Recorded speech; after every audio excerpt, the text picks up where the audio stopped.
everyone. My name is Ayanna, also known as Mama Ayanna. And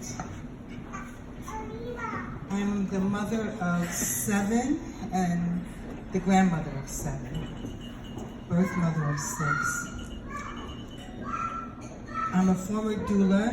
I'm no longer a practicing doula, acupuncturist, wellness educator, and currently director of programs at Healthy Black Families, co-coordinator of the Malcolm X grassroots movement. So when I started in this work, it was actually inspired by the work that was started by Dr. Vicki Alexander and Dr. Melanie Trevelyan, and it was the Black Infant Health Task Force. It was dealing with the issues that we are dealing with today, that Black mothers and babies are dying at unprecedented numbers compared to any other race. So we're talking 3 to 4 times more that our mothers and our babies are dying in these hospitals. So that's not what I came up to say, but that's what came out, you know? Because that is part of the work. It would be really wonderful if we could focus on just having these really wonderful, easy births with each other and not look at birth equity and birth justice as part of our work. And it's important that we do. You are our advocates, the advocates for mothers, the advocates for healthy births, the women that have to stand up when a mother is in transition or just regular labor, you know, and can't advocate for herself, have courage to speak for the wishes, the birth wishes, and to then challenge the system and the status quo around racism and racial equity and birth equity in our communities. Our alliances are important to moving this work forward, empowering the work that we do, and making sure that Black mothers and babies have healthy pregnancies and births. And of course, that moves beyond the point of when you're conception or you're planning on getting pregnant. Our young people need education. We need to have access to healthy food, housing, quality child care, quality health care. And one of our most ignored populations, of course, are women in prison. My sister, Harriet Davis, was a political prisoner and gave birth shackled in prison. She's now doing work across the country to eliminate shackling of pregnant women. So you can imagine giving birth with your arms and your legs shackled and then having your baby taken away from you within 3 days, removed from you. So she also did the work in California to fight for housing,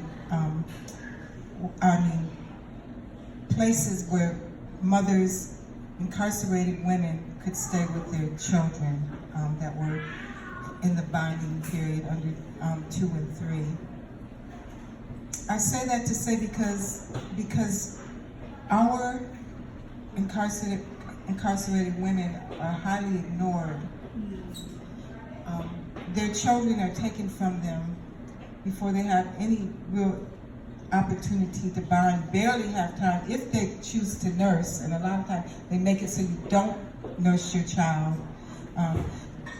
so that the baby can get your cholesterol, right, and get your immunity passed on.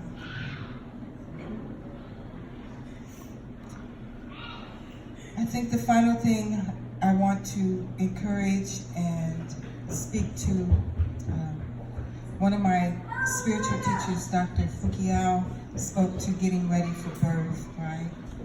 We talk to the mothers, we don't often talk to the fathers, right? So it's really important to embrace our men, our brothers, before the point of conception, encouraging them to make their bodies healthy, to eliminate drugs and alcohol, to change the vibration of their thoughts, just as we do with our mothers, right?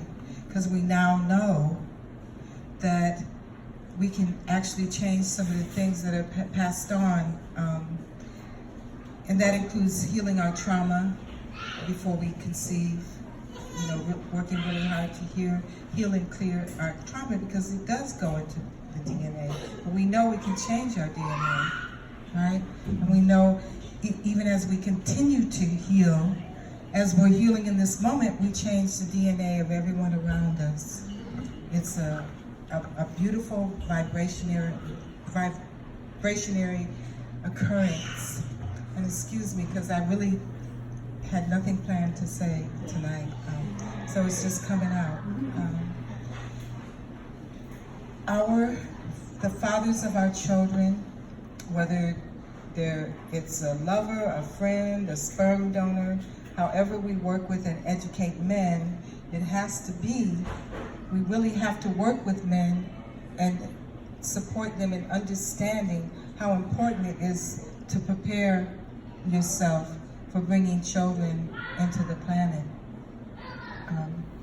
as well as with your partner. It's so complex. There's so much more we can talk about. I just want to thank you, Samsara, for the work that you do. I really look forward to doing birth equity work with you and being present in watching the growth and the empowerment of birth equity and birth justice in our community.